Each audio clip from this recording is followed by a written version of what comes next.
stuff for you tomorrow.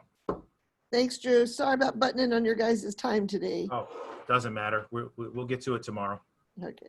This is important too. All right. As always on the Mac, it's always fun trying to find my document.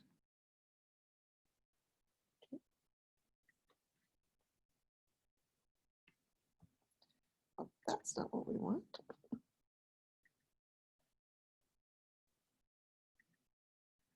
Okay.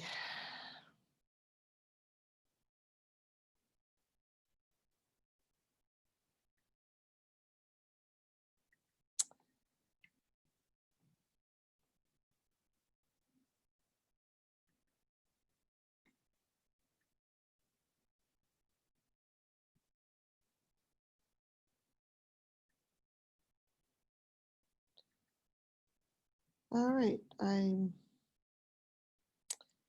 not sure why it's not letting me go to my document. Maybe here we are. Yay. For those who are with me on a regular basis, you know how difficult this can be sometimes. Okay. All right. Can everyone hear me? And can anyone see the screen? Yep. Okay. So We're this, still broadcasting on Facebook, so you know. I'm sorry.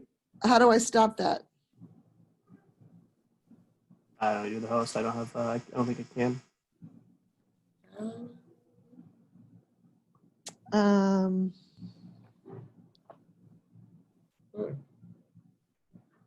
I don't know how to stop it. Can someone share with me how to stop the posting on Facebook?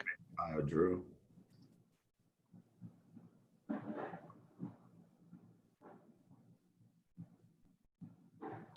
I'm recording. I know that.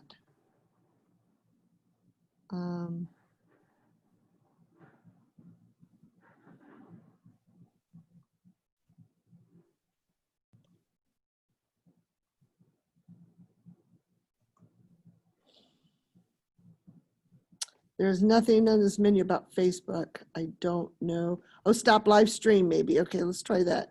Yep. Okay. Does It's that on. stop it? Can anyone tell Yeah, me? it's done. Okay. It's Yay. stopped. We don't normally live stream. Okay. So the person who we're going to be helping out here, I know she's upstairs getting some extra help right now, but we're going to move forward here about the listing. Let me try to get this out of my way. Okay.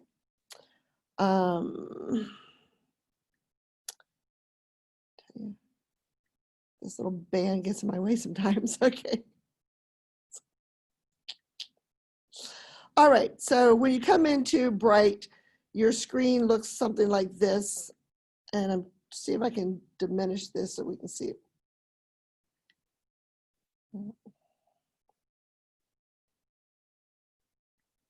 Okay. All right. So you come into Bright and you have, these are mainly your controls here where you're going to go. And you have a search where you're going to search for residential listings or what have you. My suggestion, and if you guys want to follow along on your own computers, if you can, but if you're watching on that same computer, you may not, but you can choose any listing you want to choose to fill in. So one of the suggestions that I have is always start with a tax record. Now, the problem for us right now is I cannot switch back and forth between the screens easily. But what I normally do is I normally have two windows open and I'll have the tax record in a separate window of the property that I'm going to input, okay? That way I can cut and paste information into the listing without having to type it, especially when it comes to numbers. And you're more than likely going to make a mistake when you're trying to retype numbers, okay? So with that said, I'm going to bring up my listings here, and you say you're going to add a listing, okay?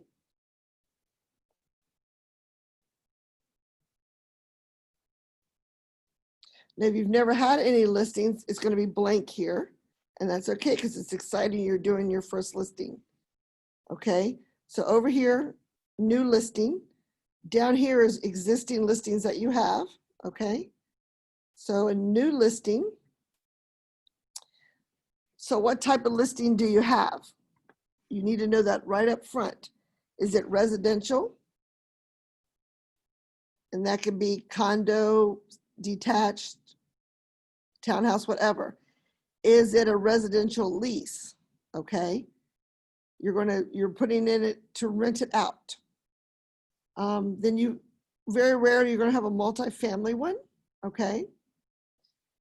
Then there's commercial sales again. These two top ones are going to be the main ones you're going to be concentrated on in most part. Sometimes you might have land. You live out in the country, you might have a farm, okay? And those are the categories that people are going to search under. So then over here, it's asking you for the property subtype, okay? But you don't need that right now because we want to start right up here with our residential listing. Okay, we want to click on that first because then it dictates to us what we're going to do down below. So we're going to do a detached listing. And it's going to be fee simple. That means it's not a condominium their financing is through condominiums. The title is held separately than fee simple. Okay. You could have condominium when it's a townhouse. So you have to make sure how the townhouses ran. Is it no HOA at all? Is it an HOA with fee simple, or is it a condo with condo fees? Okay, so that'll dictate what happens next. So you're going to hit next down here. Okay, and then now the best scenario overall is using the tax ID. That's the best chance of getting the listing you really want to input, because this MLS is for multiple states and multiple jurisdictions. So there could be a 1, 2, 3, 4 Main Street somewhere else, okay? So for now, I'm going to sell my own home. So, and you can delete afterwards, so don't worry about playing around with something.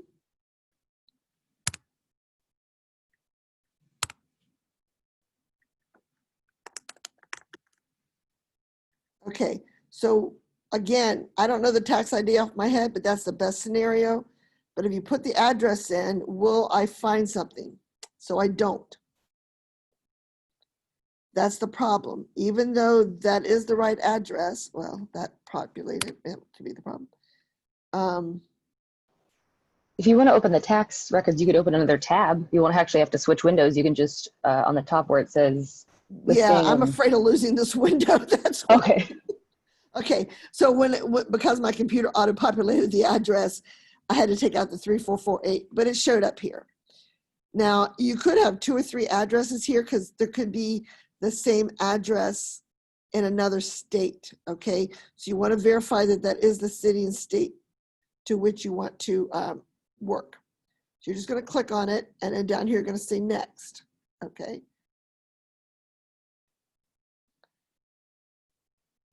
Now, then it takes you to this screen, and only if it pertains do you click on something. So are you doing this listing to get comps? Maybe you're looking to do a comparable sheet for somebody and you're setting up something, a listing so you can do comparable sheet on. Generally speaking, I wouldn't do that here, but it's set up. Some states may use that. The one you're really going to look at mainly is either going to be HOA, new construction, and at times water oriented. Those who live in areas like where there's Lake Braddock or down in Alexandria, here in Fredericksburg and other places, there might be homes, you know, Lake Anna, that is water oriented. So you would use that because all of these are going to trigger questions that you need to answer within the listing that others do not have to answer, okay? So in our particular case right now, there are no HOAs, okay? but I'm going to click on HOA because you might run into that just so you can see what you need to fill in, okay? And I would suggest that you practice. And like I said, you can delete when it's over with. It never goes online. Okay, so a listing price. So let's just do something simple.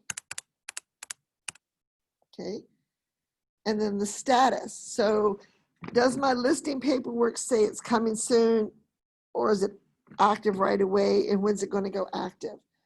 So let's say I have an agreement to list coming soon, okay? And then it's going to ask me next what my listing agreement type is. And almost always you should be using exclusive right to sell listing, not exclusive agency. Okay? And again, next.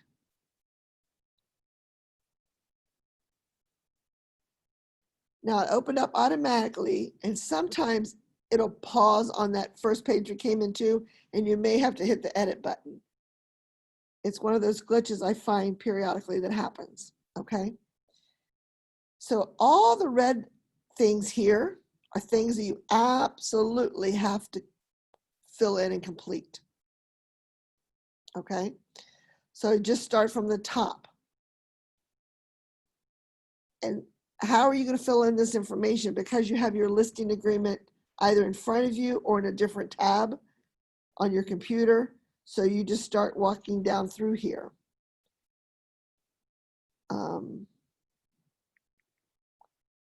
So listing status, I don't know why it said coming closed.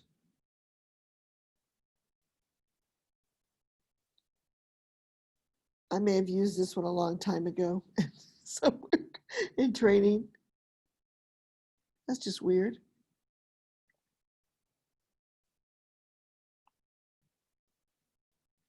Well, I've never had that happen before. So we'll start again, new listing, residential, detached, fee simple. Oh, well, I don't know, maybe because there's no HOA, so I'll just not use that.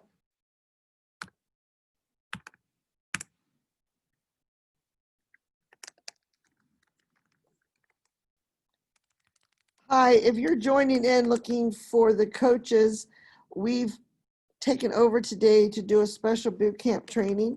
You're welcome to stay, but if you're looking for Drew or the other coaches, Eric and Tyler, they will be back with you tomorrow. Sorry for the inconvenience. Okay, we're back here.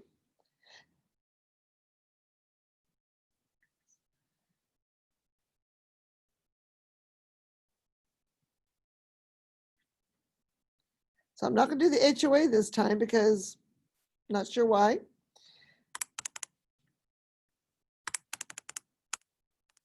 Unless when I clicked coming soon, I hit close by mistake, and maybe that's what happened. My guess is it was me doing it by mistake there. Okay. All right, so here, coming soon. So right up here, more than likely you're inputting a listing because it's a real listing, and you're going to say, is it going to be comparable, yes or no? The answer is no. Where this might be for comparable purposes would be, say, a new home construction that was never in the MLS. You might input it so that you can have the comparable in the neighborhood for the price. And that's when you would put for comparable only. And it's just going to give some basic information that would be needed to make it a comparable in the neighborhood. Okay, so you have an exclusive right.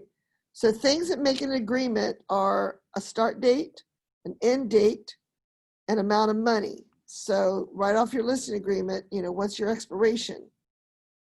So we'll just run it out to December.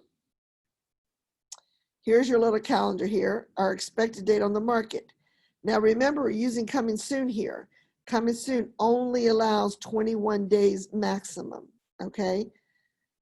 So if we're going to quote unquote publish this or trigger it live when we finish, then we can only go out 21 days from today. which would be the 17th of August, okay? And then MLS is going to remind you that you're only allowed 21 days, okay? And then on that 22nd day at midnight, if you have not made it active, MLS will do it for you. And then if your client's not ready, like they haven't got the painting done or something, then you would have to make it temporary off, but your days on the market will start counting. So be very careful how you use your coming soon. Now in the contract, in the listing agreement rather, it does say on or before. So we're projecting the maximum amount of coming soon out to August 17th. But our client might let us know on the 10th that they are fully ready to go in the market. We can get pictures done and we can have it up on by the 14th, for example. That's perfectly fine because your listing agreement says on or before, so you don't need an addendum to change that. You would just simply go in after everything's done and you've posted this to publish it. You would then go in and change this from coming soon to active, okay? Their active status, okay? But right now we're still coming soon. Okay, is it or is not a short sale? Very simple. Undisclosed means that no one knows. If you think it might be, but it depends on the sales price, but you're afraid to list it as a short sale, so what does it tell you? The owner of record owes more to the lender than the property can reasonably be sold for. Both the seller and the lender must agree to the buyer's terms. Selecting yes in a short sale will automatically set real estate owned to no and set sales type to short sale. So, be careful what you click there. But short sale, no. REO, no, that's a REO or like foreclosures, okay? Then we've got sales type. What type of sale is it? So most likely, on most cases for us, it's going to be standard, okay? Now, you see these little asterisks here, okay? That's what corresponds with the red spots here. That means you must answer them. They're highlighted and red down here, okay? Some of them are. Now the rest of this is good to know, good to have, not required. So a full-time agent, like a good Keller Williams agent, you're going to fill in as much as possible to give the broadest picture possible to prospective buyers, okay? So if there is certain types of financing that you need to put in here, then you do it. If it's open to everything, you don't have to put it, or you can put all of it. You could say cash, conventional, FHA, VA. You could say all of that. And, out where I live, USDA would be acceptable, okay? That helps a buyer who might be looking in a rural area. Oh, they do, USDA does work there. Great, perfect. Disclosures. Are there any disclosures of any kind? Okay. And what could those disclosures be? Well, you should look down and see if there's any. Okay. Like encumbrances, flood insurance. So those who are in Alexandria, for example, and other parts of our area, you may have to have flood insurance. So just go down and make sure that there is nothing here that your client needs. Now, if the house was built before 1978, you would definitely need to do lead-based paint. Now, in our particular case here, we don't have lead-based paint, but if we did, we would say lead-based paint, okay?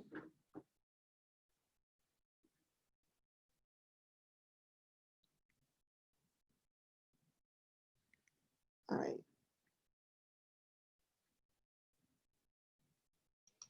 Hey, Debbie, Yes. what would be the difference between the federal lead-based paint and the state one? How do we know which one to select? Well, it's state. Now, in other areas, now when you have a listing agreement, you do the federal lead-based paint document between the broker and the seller in Virginia. But in Virginia, we don't have a disclosure for Fed. Other states may. Maryland has multiple disclosures. DC has multiple disclosures. Okay, give me 1 second here. Do you want to get caught up so you can put yours in with us? Sure. Okay, so go ahead and sign on to your Bright. I'm in. Okay, and go to My Listings. Give me a moment to get Judy caught up here. Add and edit.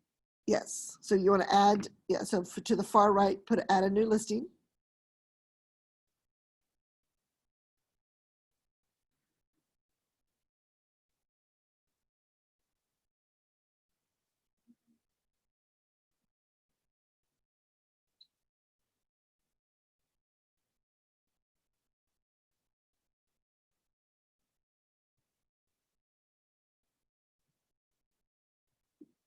So while she's getting caught up, so again, look down through here and remember this multiple listing system is for multiple jurisdictions. So some of this stuff won't even make sense to you. Now here's another one. Owner is a real estate agent. If you own a property that you're going to sell, you know, check with your market center what you owe the market center. Every market center is different, what the program they may have to sell one of your properties a year. Usually it's just one property a year. But one of the things to keep in mind is just like a doctor should not operate as on their own family, it's the same thing with real estate. When you are selling your own property, your errors and omissions insurance does not cover you.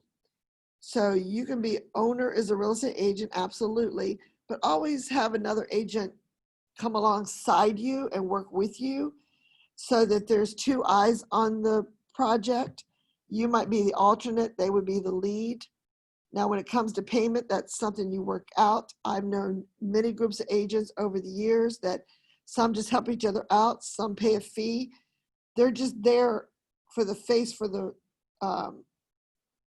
world to see, but you as the owner, as an agent, you're doing the work yourself. It's just to make sure that someone else has their eyes on the paperwork as a backup for your E&O insurance. That's the only stipulation. Okay. And if you choose not to, you choose not to. It's just good to have someone else there with you because it can get emotional. Okay. How you doing? Okay. Okay.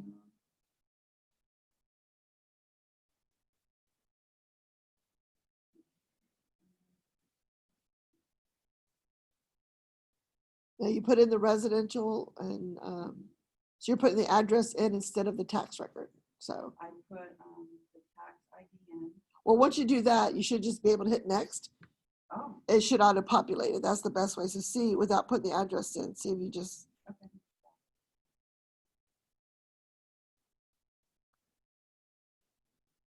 you shouldn't have to take it out. Just leave it and see if it'll find it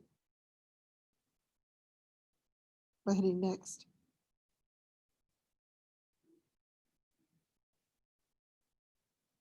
And it comes up with a little red box around it if it's the right address. On the left side And then hit next. and hit next. Okay. So what screen are you in now? It's saying HOA or whatever. Okay, yours is finding it. Okay. All right, so when it comes up, is there an HOA? There's no HOA and it's not water. So just when that screen comes up, hit next at the bottom because you don't need that or continue.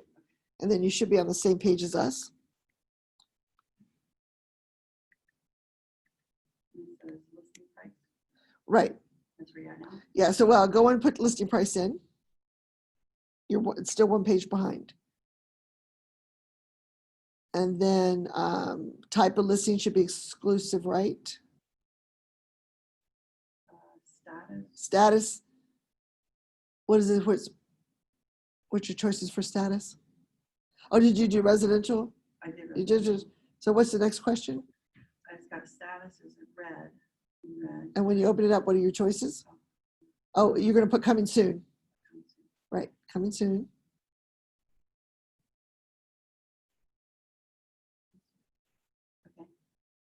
Okay. Okay, Listing agreement type. exclusive right.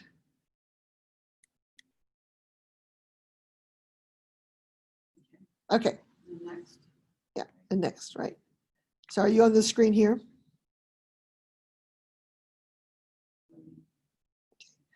So thank you all for your patience. I am. We were having some command issues earlier, so she was trying to get that wrapped up. I wanted to get started at 10. So she's going to start inputting her information.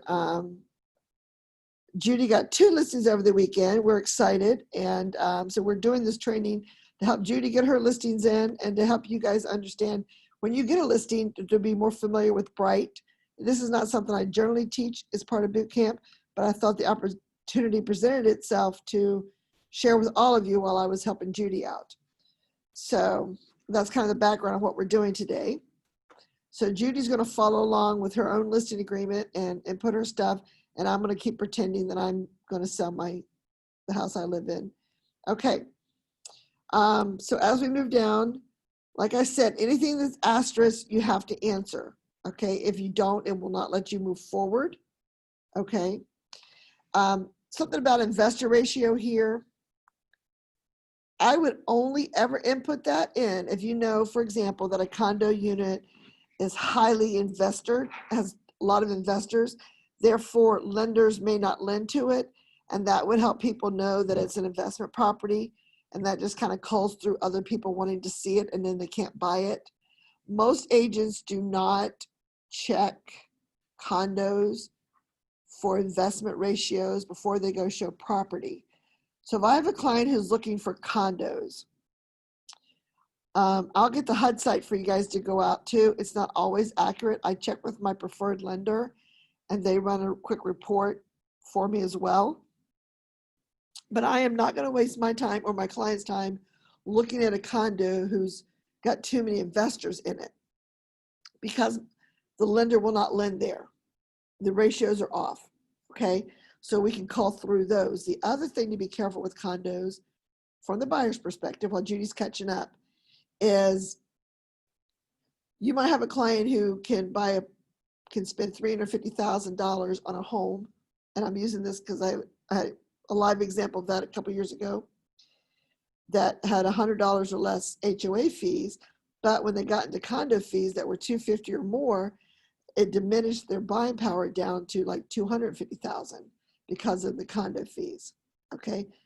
Because even if a condo fee covers utilities and the like, the lender doesn't care. It's just a fee that has to be paid on a monthly basis. Okay. So as we're going down, so Judy, do you have your ownership interest at fee simple? Okay. And then we keep moving down. Sales type is standard. And then if you have any type of, for example, if you know the home has a lot of issues, then, or it's as is that VA or FHA may not be able to lend there. I'm sorry, I guess my eye. Then you would not put in financing. Again, acceptable financing is not a field you have to fill in, but sometimes it gives help to a buyer to know that their particular type of funding lending can be found there. Going down to your disclosures, okay, you fill that in, and then listing terms. If you feel that you need to put something in there, then you do so. So let's say you're going to buy a home warranty. So the seller's going to buy a home warranty. You can put that in there. Okay. If your seller has to do a home of contingency sell, then that might be something you might click there. Call the listing agent for contingency information, because the seller has to put their home on the market and then they have to find a home. So there might be a contingency there, or they need a rent back. Okay. It could be a myriad of things in there. So, open up those fields and look at them periodically just to familiarize yourself with what's in there. Okay. So, prospects excluded, I have no idea. It's just no, you know.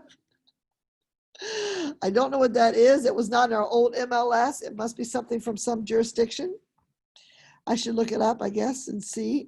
Let's see what it says if we click on it. By selecting yes in the prospects excluded field, you are learning potential cooperating brokers that no commission will be paid if a named prospect purchases the property. The cooperating broker needs to contact the listing broker to identify excluded prospects. So there you go. So that's why it's automatically no there. I didn't make it no. Okay, listing service type, okay. Are you entry only, which means you're just unlock a door for somebody? Are you full service? You limited service? We are full service agents. We want to be full service agents. We don't want to be anything else but full service agents. That's the best way you can serve your client in the community. Limited service agent it might be a listing where you're going to see something along the lines of deal directly with the homeowner, don't call me, okay? And they'll give you the homeowner's phone number. All they've done is put it in the MLS for a flat fee. They don't want to do anything with negotiations, and that limited agent's not even going to look at the contract, okay? Dual agency, let's just say no, because in Virginia we say no, no, no, no, no. We don't want you to do dual agency. That's kind of a broker policy. Designated agency should always be yes, and you need to explain to your client that if they say no, that means someone in your market center, or in our case, our 3 market centers, we cannot look, any buyer from those 3 market centers could not look at this listing, okay?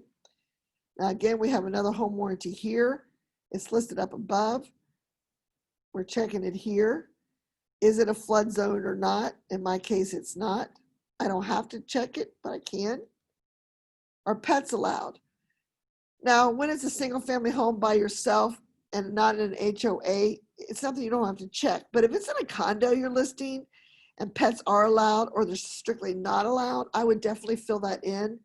It's not normal. It's not normally have to be filled out in the listing, but it's something that, you know, someone who's buying a condo and wants to have a pet needs to know what the rules are. Okay, so far so good, Judy? Okay, inclusions, exclusions. This is where you type it in. Am I excluding something? Am I including something?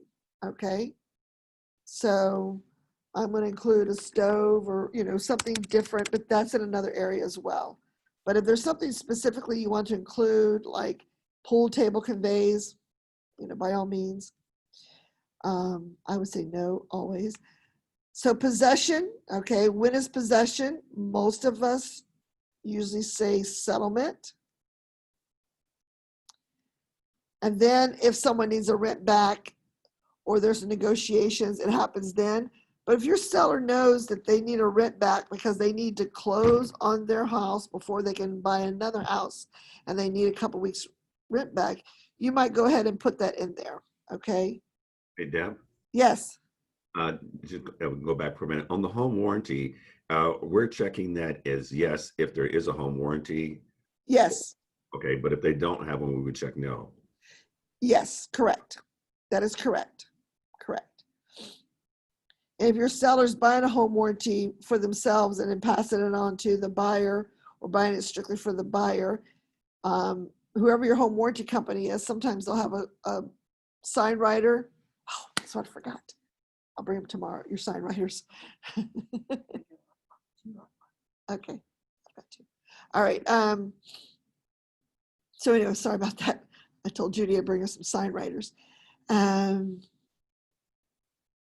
by the way, if you borrow sign writers or anything from your fellow agents, you know, write it down somewhere who it belongs to and make sure they get it back.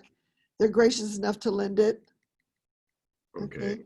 Those in Falls Church, I hated to see Melinda's notice come out trying to reclaim some of her property. So that's why I'm saying this. So possession, again, is it settlement? Now see, when I hit the S on my keyboard and it took me straight down there because I know what I'm looking for, okay? Buyer compensation. You don't just make this up off the top of your head, okay? First is ask you, what is it? So it's a percentage most cases, unless it's a flat fee. And what is the percentage, okay? So I'm gonna be generous and we're gonna, you know, my seller, we're gonna give a 3%. In your case, You know what it is? Okay. And then, is there a variable rate compensation? Now, where that comes into play predominantly is when there's a dual agency, which we don't do. But sometimes what happens in dual agency, an agent may say, okay, it's a 6% listing, and that's agreed upon between the broker and the seller. And then it'll be a caveat. However, comma, if I, as your wonderful agent, sells it to someone that I already know, we'll reduce your compensation, your commission to 4%.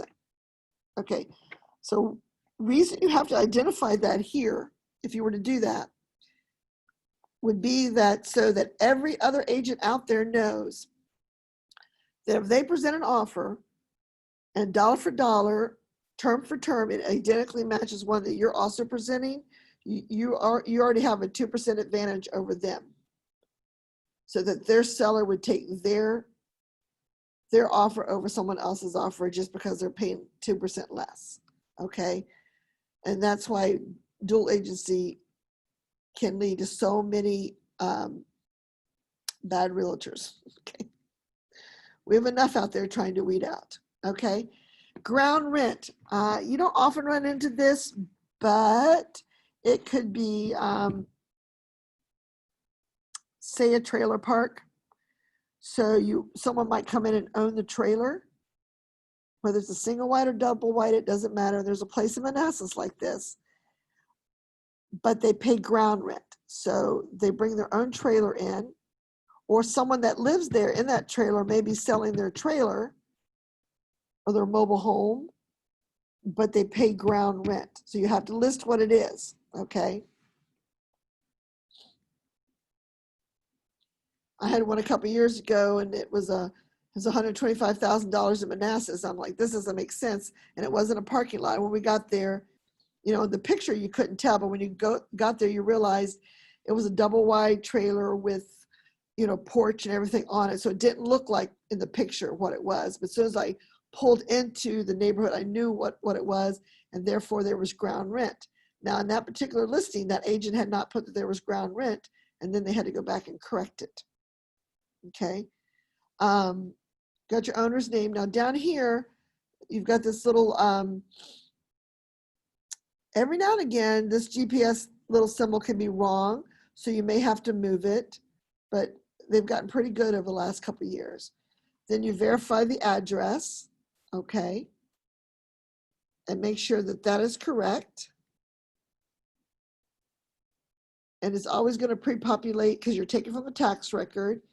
Now, not all tax records are correct, especially, let's say you represent a client who's an investor and they just bought a property and they're going to turn around right away and list it for rent because they bought it as an investment. Then this is where choosing the tax record and it pre-populating, you're going to have to go through and fix it because the county records are not going to catch up to something that just closed on Friday that's being relisted today as a rental. And then the agent-to-agent notes, you would want to say something to the other agents so they know that the tax record is not correct. You can say recently purchased, now being listed as a rental. Check the document sections on how to make an offer or how to write an application type thing, okay? Same thing if someone buys something to rebuild or to flip, and it's in a time period that the county has not got the tax record corrected, then same type of thing. Okay, directions. If you know explicitly yourself how to get there with no ifs, ands, or buts, then just type it out. Or you can go and Google it. So what you do, if you go to Google Maps, put in the direction and then find a common address somewhere that's taking people onto a major artery to get them to that house. So like in Arlington, you could do it from the Beltway, from 66, whatever you think makes more sense and the most simplistic directions for someone to follow, okay? You do have a little bit of space there now. We used to be very limited. So some people might do from this point to, like from Alexandria to Arlington coming this way, or from Fairfax to Arlington coming this way. You can do that. The reason you still want to put directions in is that sometimes our GPSs don't work. We might get an area that's heavily wooded, Or what if your phone dies? Okay, you need to know how to get there, especially when your clients are following you. Okay, so I'm just going to put something there. Okay, transportation, again, only if you find that it's going to enhance your listing by adding it. Okay, subdivision or neighborhood. Is there a subdivision or a neighborhood here? So if there is, and you start typing it in, it's going to auto-populate, and then you choose it. Okay, not all neighborhoods and subdivisions are legal, or some are legal, some are advertised. So if it shows up, then you put it in. Okay. How are we doing on time? Okay. You doing okay, Judy? Any questions? I might once we get done. Okay. If anyone has any questions, please. So now find schools. So this is where they can populate for themselves. Okay. So in this case, so in my case, it says the school data information you have populated matches the data found. It does not need to be changed. Okay, so out where I am, that's it. Those are the schools they have a choice to go to. But in town, in Fairfax and other areas, there might be 2 elementary schools that could feed that area. One could be for gifted and talented, one could be the regular school.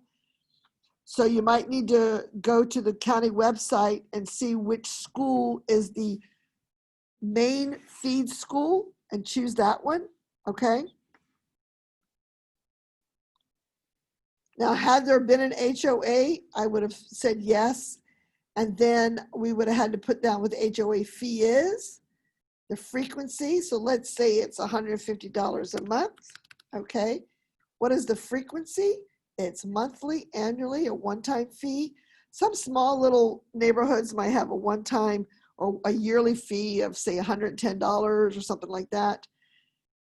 They're not really HOA. Sometimes they're just neighborhood associations. So you got to be careful with that. HOA and condos have books and rules and regulations attached to them. You can also have an HOA and a condo at the same time. In Reston, for example, Reston, Virginia, you could have condos, detached, and townhomes, all in little clustered neighborhoods. They all pay the Reston Association fee, which is an HOA fee. And then those that are condos, they also pay a condo fee. Okay, so you would fill that in as well. Okay, and how frequently is that paid? Okay, and that, let's say that's quarterly, for example. Everyone's different. Okay, now, and when you get into HOA and condos, again, are there recreational fees associated with it? These are not mandated to fill in, but especially when it comes to a condo and there's move-in, and there's move-in fees, you definitely want to fill this out. Some places like McLean House in McLean, there's a move-in fee for the elevator. You have to pay an elevator deposit. You have to go there at a certain time in a certain window, and not after 5 and not on the weekends. It's only Monday through Friday. You have to go there and go to the office and pick up the elevator pads, and you have to put them in the freight elevator, and then you have to return them. And if they're in good shape, you get your deposit back. And at no point during your trip can you take the other elevator. And if you do, you're fined. Okay. So as a listing agent, when you're doing a condo, you got to make sure what, if any, fees are. Check with the condo association, and make sure you know if there's any move-in fees, elevator use fees, anything like that that someone needs to know. And they do need to know that if they want to, when they go to purchase, they've got to pay for that and set all that up in advance. Again, when it comes to condos, these things are not mandatory to put in here, see? But if you're representing a buyer, wouldn't you want to know, especially if the buyer's looking for tennis courts or a swimming pool, indoor, outdoor, if it was listed, you could see it. But again, not mandated. But the more you do it, you're getting paid, especially if you're getting paid 6%, 5%, do a good job. Senior citizen, no. Okay, if there is association, then you should put in the name of the association so that the prospective buyers can go and check out what the association does, what it has online. Okay, you doing okay, Judy? Okay. Hey, Deb, just one more thing is like on the capital and contribution fee. Uh-huh. Some places out in Ashburn have that. I came across it last year.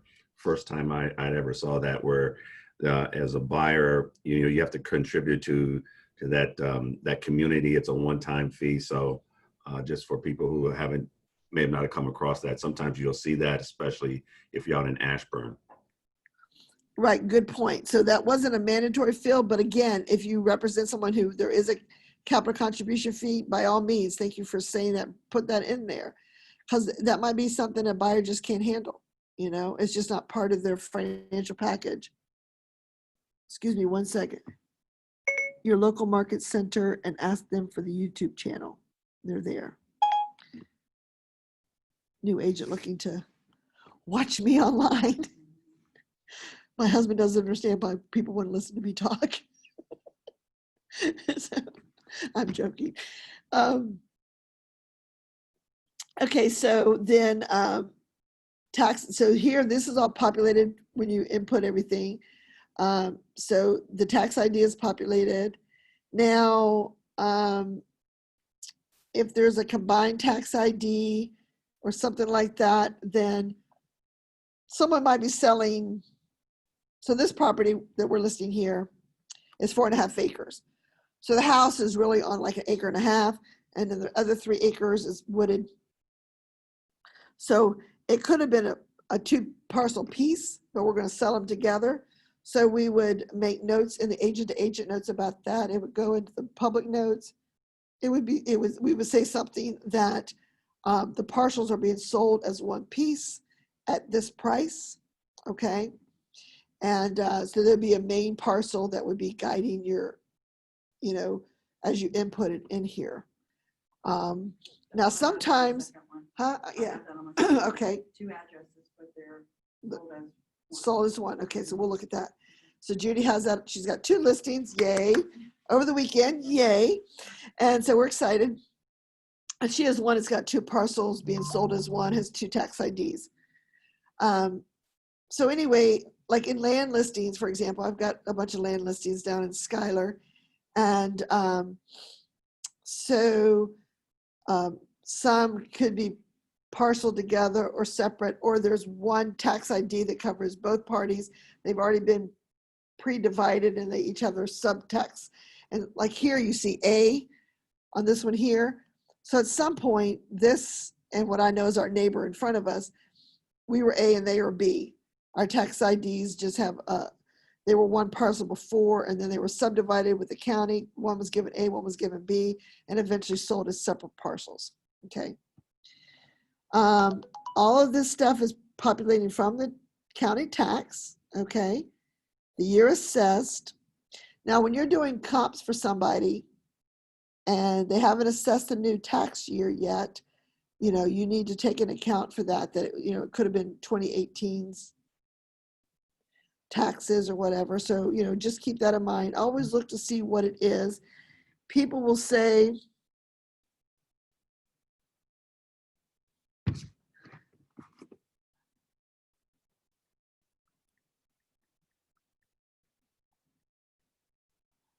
I'm sorry.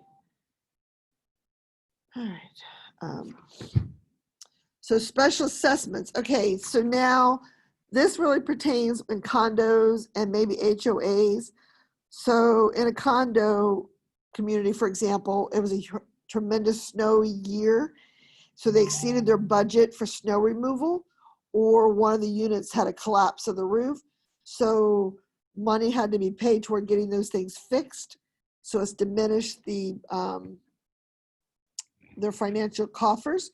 So they have to do a special assessment to every homeowner for X amount of, for whatever it's for X amount of period of time. So you need to put in there, it's a special assessment, it's $50, and what's it for? Or there's extra county.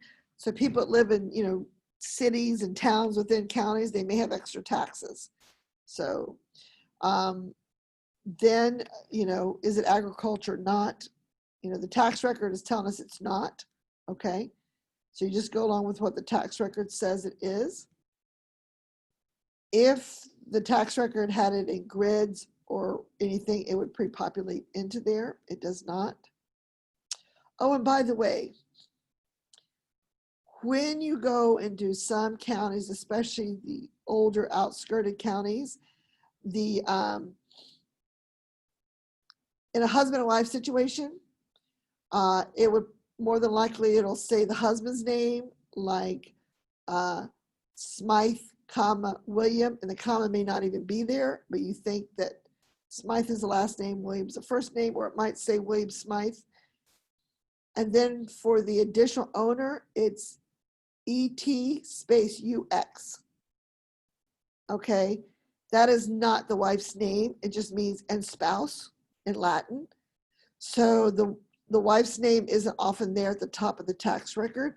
When you read down into by the tax record and transfer tax line, you'll find the wife's name, but oftentimes you see ET space UX.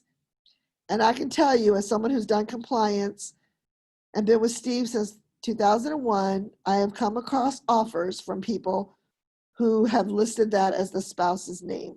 Okay, so just know when you see it, it's not the spouse's name. Okay. City limits. Are you in the city of Fairfax? Is a city? Are you in Alexandria City? Are you in the city of Falls Church? Then yes. Otherwise, the answer is no. Okay. If you're in a town that has an actual city, that's a designated difference, then you put that down. It usually means that there's other taxes. See how it popped up here when I said yes? Or town of Herndon, maybe, if there's extra taxes there. Town of Warrington, they have their own extra taxes. So when you're in a city or a town that's a designated area, they often have extra tax, okay? So the tax year was noted, the tax amount, okay? Debbie, can Yes. I speak about how are you? I'm sorry? How are you, I say, first of all? How are you? We didn't see a long time.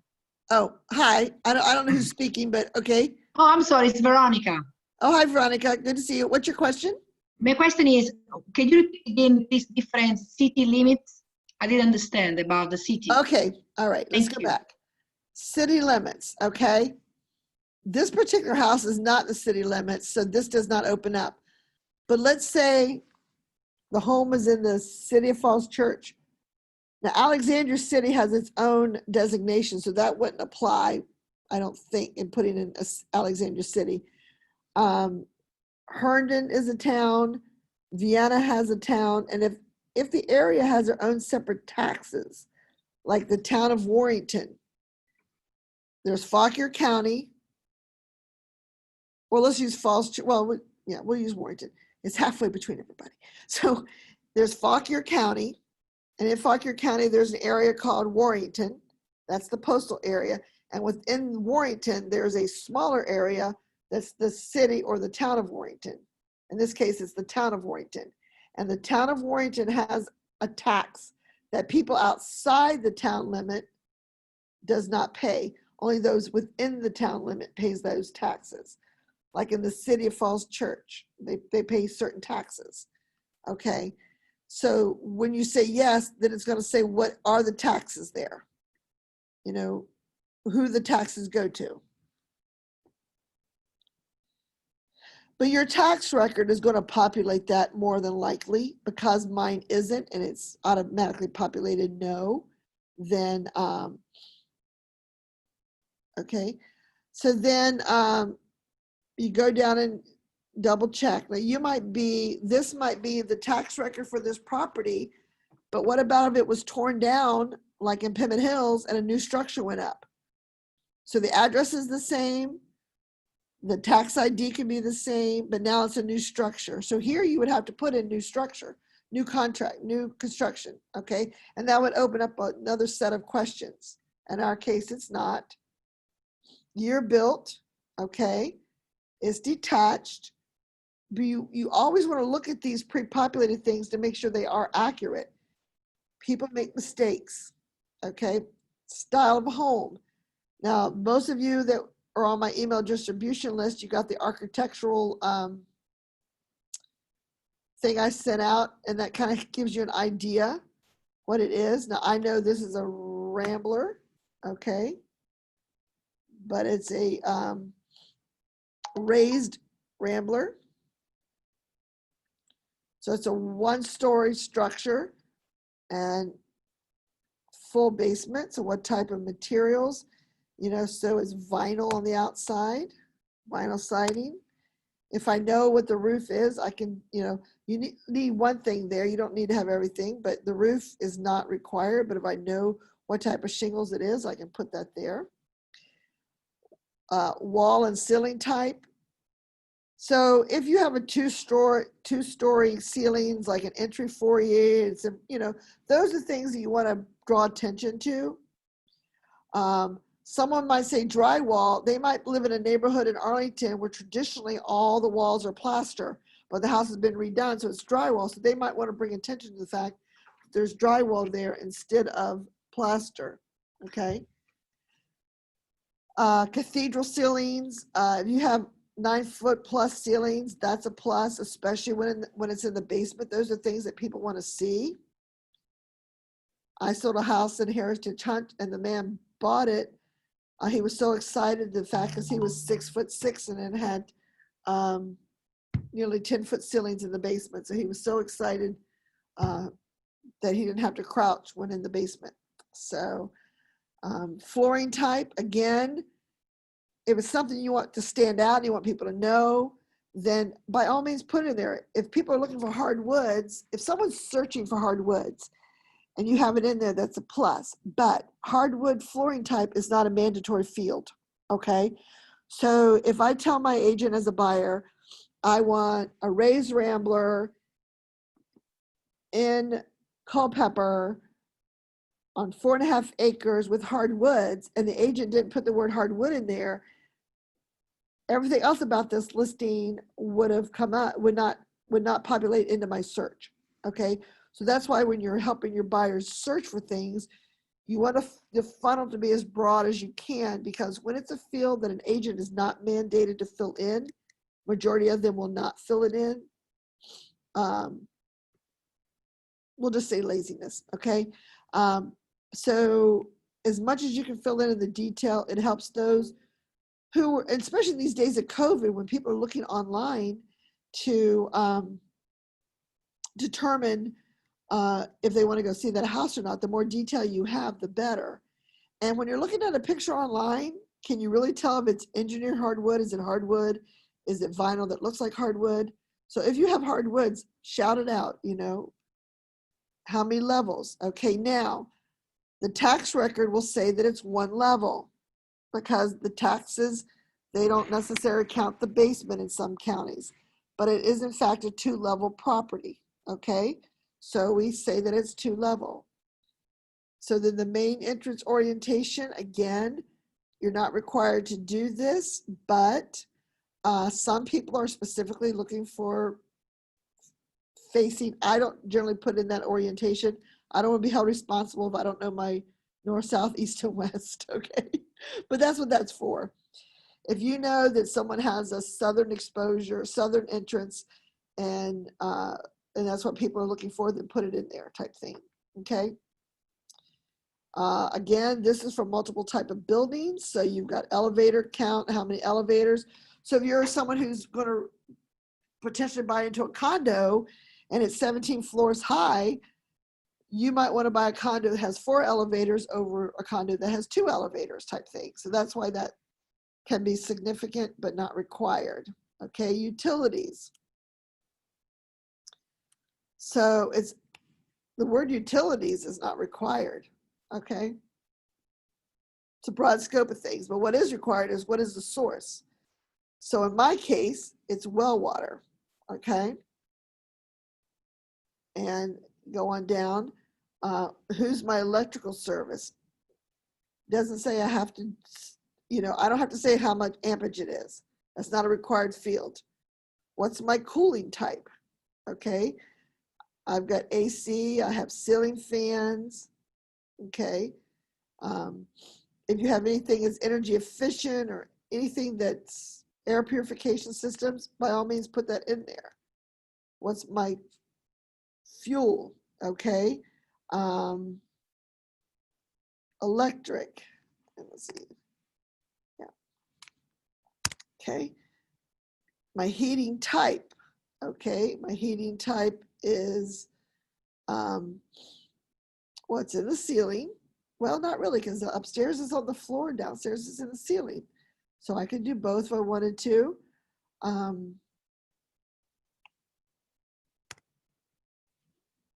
was looking for propane.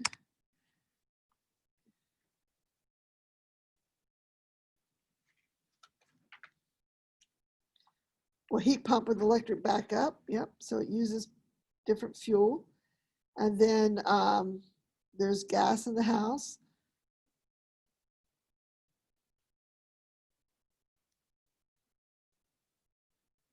So propane. And the propane tank is a leased tank. It could be owned, it could be leased. So you find out from your seller, is it owned or leased? Okay. And then, did it have sewer there? I didn't see sewer.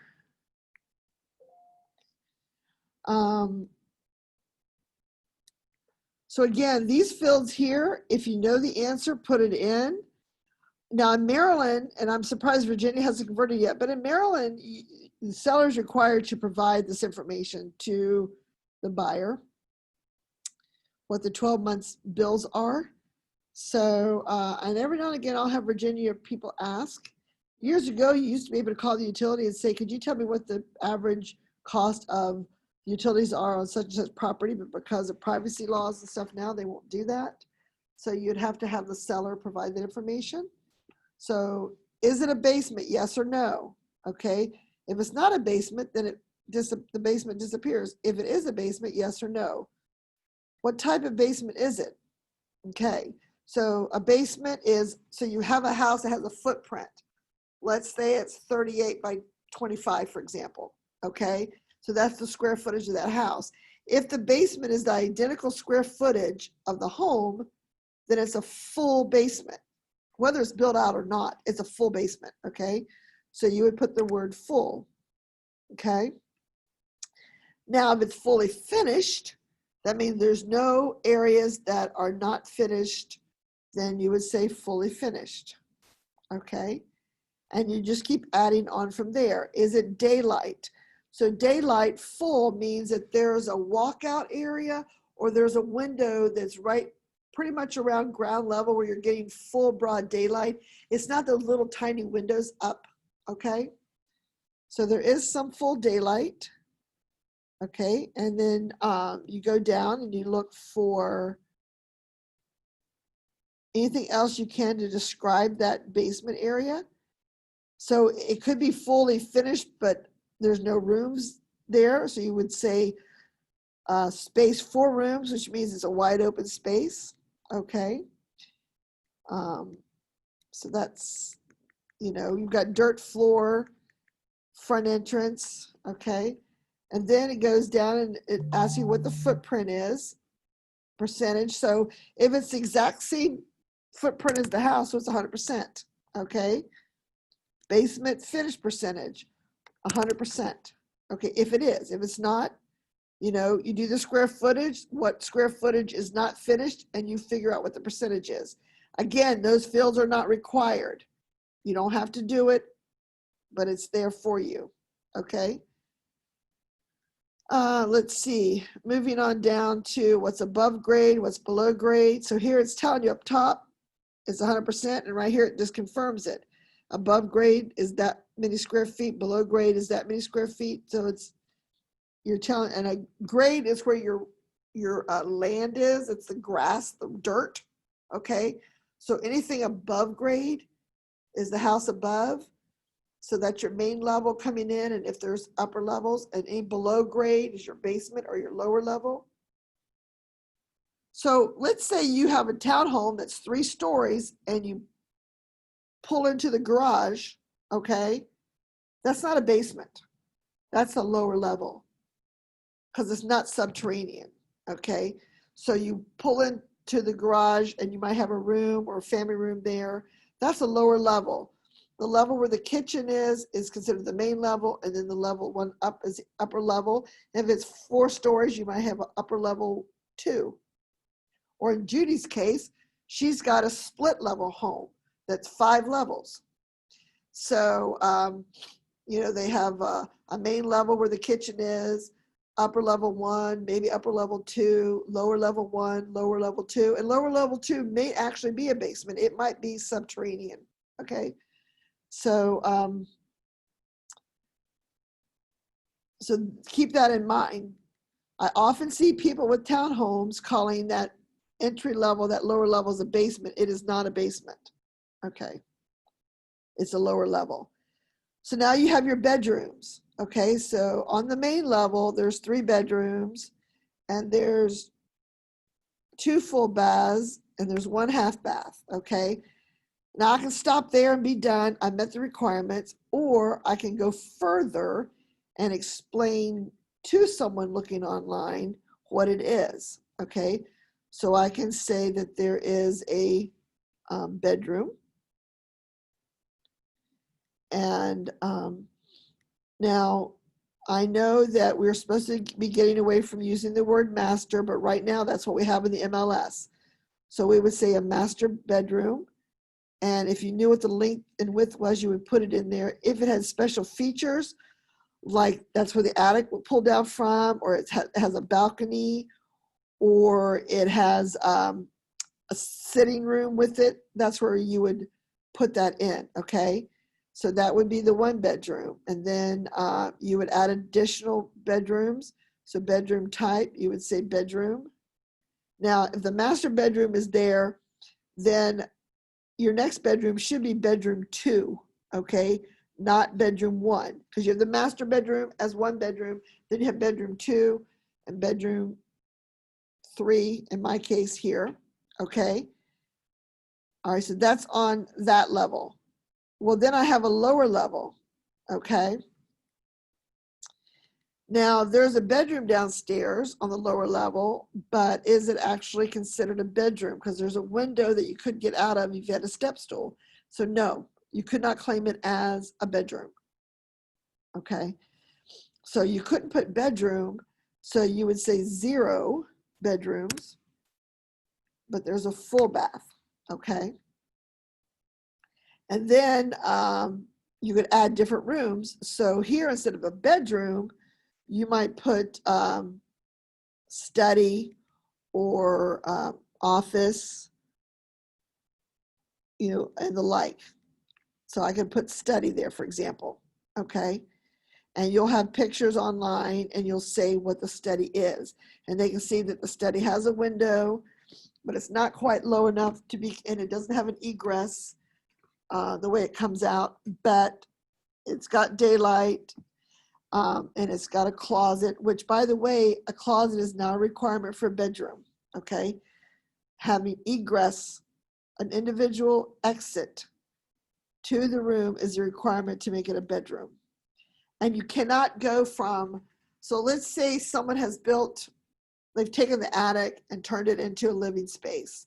And they've made it where the attic has permanent walk-up steps, so it's, you know, almost like a loft-like setting, and they can walk up those steps to the attic, which is now, they've made it into a bedroom for somebody. So you walk up and they put a sitting room here, but the only way to get to the bedroom is through that room that has a door on it. So it's really 2 rooms attached, and the bedroom's in the back. That cannot be considered a bedroom. You have to be able to totally get out of that room without encumbrance from any other room. So you want to be very careful when listing room types and rooms that you're not fined over that, misrepresenting somebody, okay? So in that regard, if it were me, I'd make the bedroom the first thing they saw and have the sitting room in the back type thing. Long as there's egress from there, if there's a window that they can go out of. Okay, accessibility features. If there's none, say none, okay? Because you do not want to misrepresent any property that someone who is in a wheelchair, who has special needs, could be looking for, okay? Now, if it does have these items, by all means, put them in there. But more than likely, if it doesn't, you say none, okay? In my particular case, there is a ramp that someone in a wheelchair could get into the house. So let's see if there's the word ramp there, okay? Ramp for the main level. There you go, okay? Kitchen modified means that the kitchen has been, the counters or whatever have been lowered to wheelchair height for someone to work. Again, only if you know that that's in true the case, okay? You're very seldom going to have furnished, but you just never know. Fireplace, yes or no. If it has a fireplace, it's going to ask you, you know, what are the fireplace features? Okay. And laundry type, again, this is not a field that's required, but people often want to know where the laundry is, you know. So it's on the main level. Another popular place that people look for laundry is the bedroom level. And here, I don't even think it even says that now. Okay, if there's security entrance, you can enter that, okay. Anything about the exterior features you want to enter in, you see something that's interesting or you think would draw people to it, then by all means, do that. Is there a pool? Yes or no? There is a pool? No. There's a community pool or there's a personal pool, okay. Horses, out where I live, yeah. Potential to have horses is there, so I could say yes if I wanted to, although we have too many trees. There's not enough acreage for a horse. Most counties, you need about 3 acres per horse, thereabouts. So you want to be careful about that. You want to ask your client, check with county before you put anything like that in. And same with all these green features. Make sure there's paperwork and stuff to back up. Don't just think it's green because it looks updated. Okay, there's, you know, things that make it green verification. So be careful about that. In fact, there's a whole tab here for it. All right. As we move down through this, these lots and measurements are coming directly from the tax record. Again, verify and look at it. Make sure it is what you believe it is. Okay. Scrolling. Okay, type of parking. Here again, you have to think about the home that you're in. And so is it a driveway with a carport? Is it a driveway with garages? Are you in a condo unit and it's off-site parking, for example, because they don't allow anyone to park? Or is it off-street parking, or is it on-street parking? Is there a parking garage? Is there a parking lot? So you might be in a condo that has a parking lot and a parking garage, for example, okay? In my case, we have off-street parking, we have a driveway, we have attached garage. Attached means it's with the home, that there's an entry between the garage and the home without going outside, and there's no physical barrier between them. A detached, now I've seen some detached that are right up next to the house, but there's no common entry point between the two. The garage was just built at the end of the driveway, but it's not actually attached to the house. There's an exterior entrance to it, okay? And then it might ask you, what are the features of the garage? Okay, so how many, so it's a side entry in my case, okay? Are there built-ins, things in the garage that would be interest to people? Is it oversized? Are the door openers? that type of thing. And by the way, please, please, please be careful that when you're filling out your listing agreement with your clients, you ask them specifically when they have a garage, do you have remote buttons for the garage? I have 3 garages. Do you have 3 remotes or 5 remotes or whatever it is? They may say, oh no, we don't have any remotes at all because they're all in our cars. They're programmed from our cars. So in the listing agreement, you certainly do not want to add that there's remotes there. Because if a buyer thinks they're buying a home that has 3 garages and they're expecting 3 remotes, then you as the listing agent is going to be going out and buying some remotes, okay? So be very careful about that. All right, water oriented, yes or no? Is it on a lake? Do you live near Lake Barcroft and it's right on the lake? Is there lake access? Are you waterfront? What type of body of water is it? Okay. People that are looking for homes like at Lake Anna, there's homes there that are on the lakefront and homes that are not. They're only looking for lakefront properties. So you want to make sure you shout that out and everyone knows what it's looking for. Okay, photos. Okay, the first thing you want to do is say that the lister is going to upload the photo. If you say there's no photo per seller, you need to have a letter. I don't see it. There used to be a thing, you had to say that you had to prove to MLS that the seller did not want a photo. So at least an exterior photo of nothing else. So when you are looking at listings and all you see is an exterior photo, now that may be all you see when it's coming soon because they're working on the inside. But when it's active and all there is an exterior photo, one of 2 things. An agent's not going to pay for the photos and the client won't pay for them, or there's nothing worthy inside to put out there. And that's kind of a clue. There should be other clues throughout the listing as well. But it's hard to know sometimes which way it's going with that. Okay. Virtual tour. So photos, when you're ready to do your photos, you've had your photos taken by someone like, say, Home Visit or whatever. They've sent you the photos. Then you go out and you would then you would accept here and then go on out to your website and upload the photos. Okay. So it would take you to this portal here. You're either going to get them from your computer, from a Dropbox, Google Drive, or your OneDrive. And that's where you want load your photos in there. You can have up to 150 photos. We used to have 30.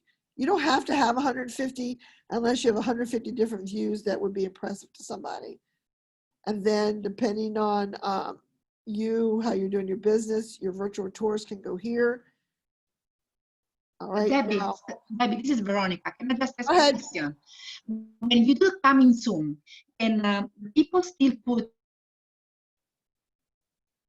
the photo, or normally they just put the lister will upload the form? What normally is the common I'm having a hard time hearing you. Can you speak up? problem? If if I put coming soon, right? What normally is normal to put the picture, or because I see sometimes some coming soon they put a picture, some others they just put just one. What is the normal? What is better, to put the picture or not? Well, every situation is different. So if you have a nice front picture, an exterior picture, then put that up. Otherwise, it populates it with no picture available during coming soon. Maybe they're doing yard work and you don't want to have the picture up there yet. So Okay. it's not required. You either have to say no. When it's coming soon, they're not strict on it. It's when it goes active that I think the letter has to be provided that the seller does not want a picture. Okay. Okay. So you can choose with the coming soon to put. Yeah, you can put all the picture. pictures up. Maybe half the house is finished and you have pictures of that, put those up. And they could be working, say, on the basement and finishing it out. So you might have the main level pictures done and it's staged and ready to go, and you put those out there. And then in the basement, they're still working on the basement, so there's no pictures for the basement yet. And that's why it's under coming soon, because they're doing the final touches type thing. Okay. Good. Okay, thank you. Coming soon can be used to create interest in the market, and can also be used to create interest while finishing up and getting things done, getting pictures taken, the place cleaned out, stuff moved to storage, decluttering, all that type of thing. Okay. Debbie, and the last question I really appreciate. This is always I want to ask you. Because I want to put, I'm thinking to sell my house, right? And buy a new home for myself. While I'm waiting to, to see if I find the right house, right? Because I want to start to work and put all the information about my house. And I start to create a listing on MLS, right? And what I should put? Temporary off market? No, while you're creating it, like we're doing today, you can Yes. put active or coming soon, as long as you don't publish it. See up in the upper right-hand corner here? When we're done entering these last red things, Oh, that's going to turn orange. Long as I don't hit that button, it just sits there for so many days, and it tells you. The old thing used to say in 14 days. I think we have much more than 14 days now. And long as you touched it within the time frame and made a change, then it always was there when you went back. oh, great. So, right, even like let's say Judy has a new listing and she took it over the weekend, but it might not be going on the market for 6 months from now. Okay. As she gets information in, she could start going ahead and building her listing and adding stuff as it comes in. Okay. There's nothing wrong with doing that. You don't have to do all this in one fell swoop. But Okay, great. but it's not until you hit publish that it becomes a choice. Okay. Perfect. Sounds great. Thank you so Now much. you have public remarks, agent, private, and remarks for the office. Okay. Public remarks is going to go out to all the systems out there. Now, if you notice, it's not mandated anymore to put remarks. Before, you used to have to put remarks, and you would have to put public and agent. So what a lot of agents would do, they would write one block of remarks for the public, and they would just simply cut and paste it and put it into the agents, which created these long blocks of verbiage. And some agents still do that. And we'll talk about that in boot camp tomorrow. For those that did your homework, how effective are those agent to agent remarks? Okay. Duplicating the public remark in the agent block is useless. Don't do it. I'm just telling you, don't do it. Okay. Don't do it. This is for something, for example, you might say to the agent, please call me to get the security code, or blind cat on the premises type thing. It's okay if the cat or dog goes out. Those type of conveyances, those are things you want to let from one agent to another agent know. Or it could be something like COVID time. It could be simply to the agents, all lights are on and all cabinetry open. Please leave it as you found it. Okay, so that's the one agent telling another agent, this is what I've done for you. Don't worry about closing the cabinets. Okay, don't worry about turning the lights off. Before, when you entered a home, if the lights are on, you should have left them off. If the lights are off, you should turn them on and then turn them back off. Okay, you shouldn't go through someone's home messing with the utilities and turning up their air conditioning or turning down their heat type thing. That's not what your first visit to home is for. That's when a home inspection takes place. Okay. So then when you're meeting with your seller, you've asked your seller 4 questions about the internet. Do you authorize your listing to go on the internet? Yes. Do you authorize the address on the internet? Yes. Do you authorize automatic blogging? No. And you authorize consumer comments? No. That's between you and your client, but those are the I's you do: yes, yes, no, no. Zillow automatically estimates. Zillow's going to do those estimates, but you don't want them to do it, so you want to tell them no. Okay. But if you ask your client yes, yes, and they've given you yes, yes, no, no, and you get here and you don't change these fields because they're automatically set to yes. So make sure you're paying attention to that, okay? Now, documents available.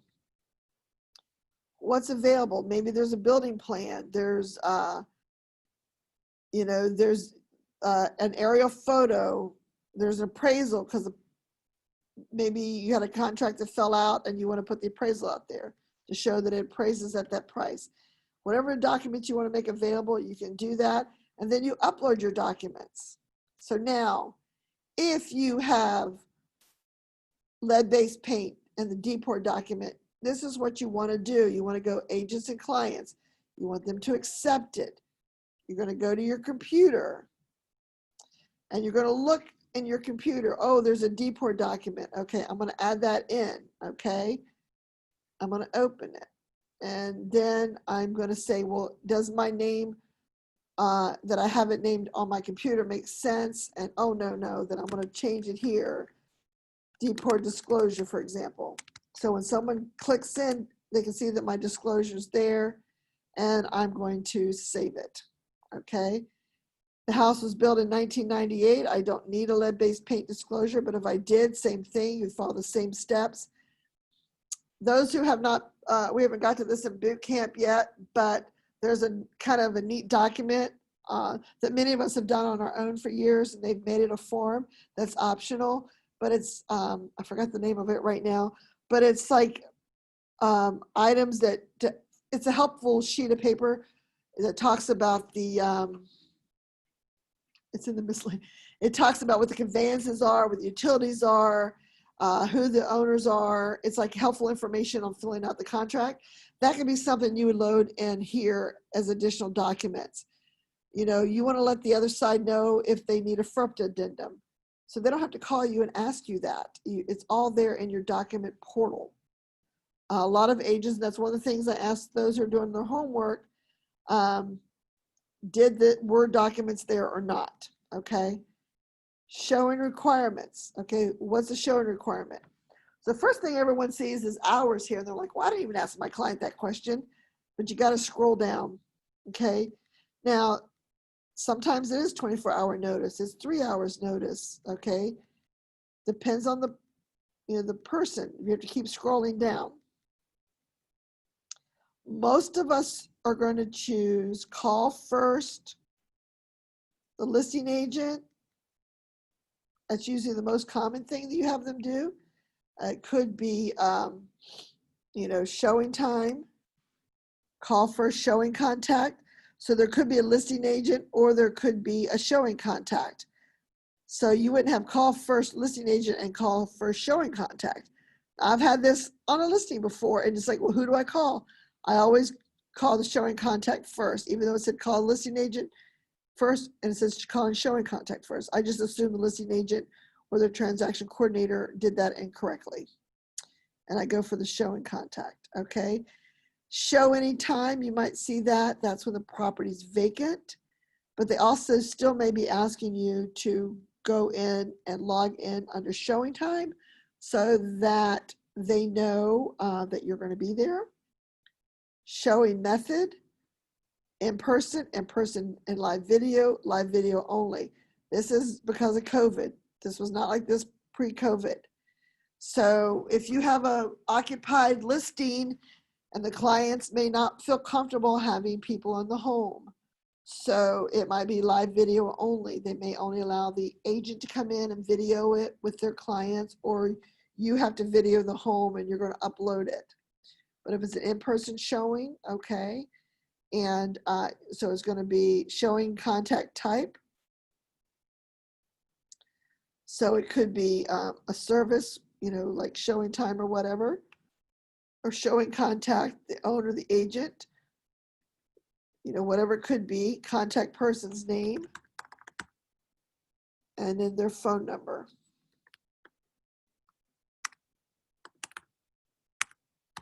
Now, with mine being empty, would mine be a show anytime? Yours could be show anytime because it's empty. What I would caution you against is putting the word vacant out there.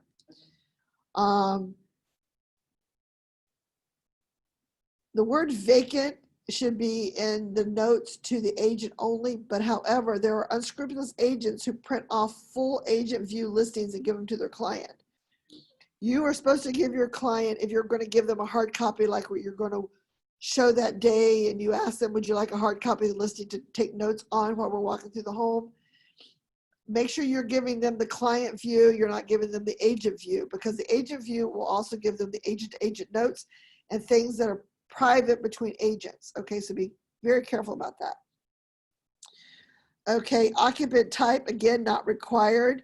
But if you are listing something that has a sitting tenant in there, you definitely want to make sure that the prospective buyers know that there's a tenant in the house, okay? Because you as a listing agent need to work with the landlord and the tenant jointly to make sure you have an effective house to present. Lockbox type, is it central lock?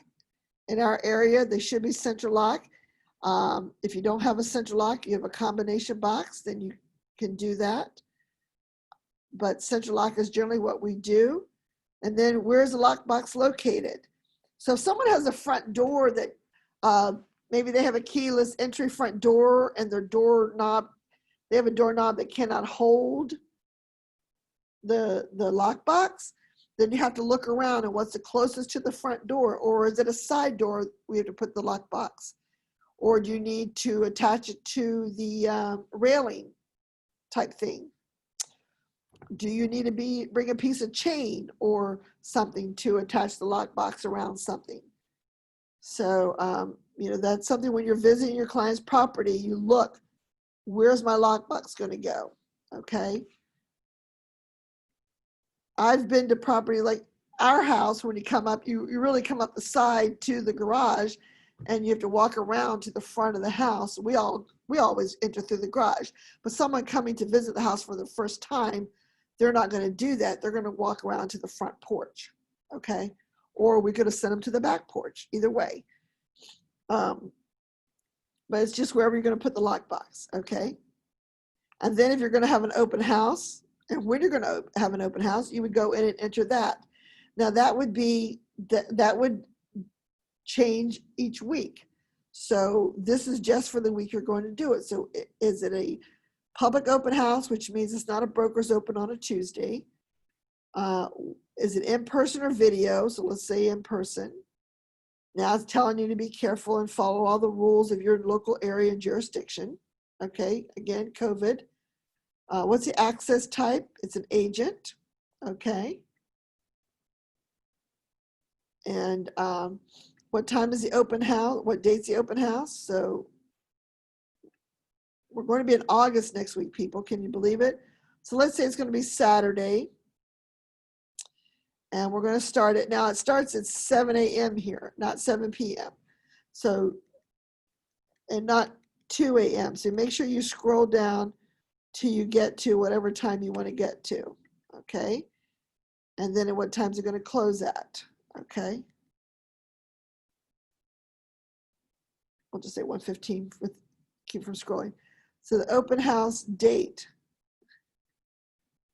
Now I don't know why it's still red there. Oh, I know why. What does it say? Open house scheduled for coming soon. Listing must occur after. So there you go. So we can't have an open house that weekend. We can have it there. Okay. So it warns you. Obviously, I forgot I'd made it open house. And then you would save and close. So as we look over here, there is nothing left to do. Okay. If I'm ready to go active and live with this, I can push that little publish button right there. And this will go out on the market as coming soon. And people are going to want to try to buy our house in a couple of days. So we're not going to do that. But does anyone have any questions about anything?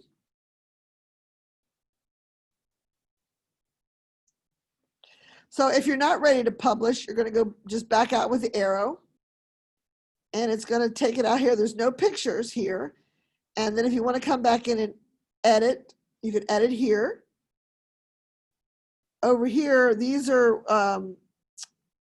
add-on things you can do to push out your advertising to your market yourself through HomeSnap and other things. Here, I'm going to hit delete. Okay. and I'm going to delete it. So you can do the same thing. Go in and practice and then delete it out of there. Okay? Any questions? Stretch. Anybody want to buy land? This one actually gets to be deleted. Anybody still there with me? Okay. All right, I'm going to close out then if no one has any questions. We'll see you tomorrow at boot camp regular time. Thank you. Thank you, Debbie. Thank you. You're welcome. I've had 3 people bring in homework. Thank you. Hope we get some more today. Thank you, Debbie. Appreciate it. Deb. You're Thank- welcome. Thank you. Thank you. Have a good day. everybody. Thank you, Deb. Have a good day. You too. Thank you. Bye-bye. Stop sharing screen. There's people. See, I never get to see anybody when I'm looking at the screen. So, all right. Bye-bye. Thank you. Bye-bye.